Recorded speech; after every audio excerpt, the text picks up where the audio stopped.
केंद्र सरकारने दिलं काय? केंद्र सरकारने दिलं काय? शेतकऱ्यांच्या पत्रात पडलं काय?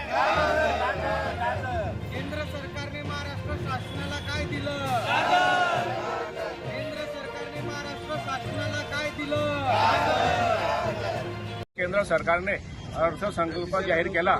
त्या अर्थसंकल्पात महाराष्ट्राला कुठल्याही प्रकारचा त्याचा फायदा झाला नाही। हे केंद्र सरकार वाचवण्यासाठी नरेंद्र मोदी सरकारने उत्तर प्रदेश असेल, बिहार असेल, आंध्र प्रदेश असेल, गुजरात असेल अशाच राज्यांना एक मोठ्या प्रमाणात भरघोस निधी दिला आणि तिथे लोकांनीच मतदान केलं का नरेंद्र मोदीला? त्या देशामध्ये हा महाराष्ट्र येत नाही का, असं नरेंद्र मोदी साहेबांना आमचा सवाल आहे।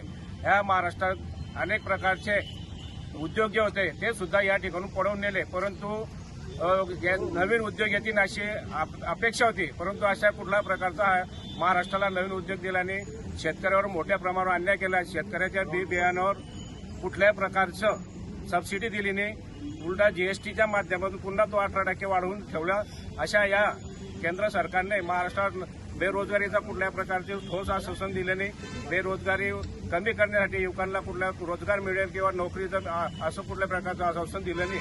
म्हणून मी या केंद्र सरकारचा नरेंद्र मोदींनी जो कालने अर्थसंकल्प जाहीर केला तो फक्त महाराष्ट्राला गाजर देण्याचा प्रयत्न केलेला आहे। अशा मी नरेंद्र मोदी साहेबांचा केंद्र सरकारचा निषेध करतो।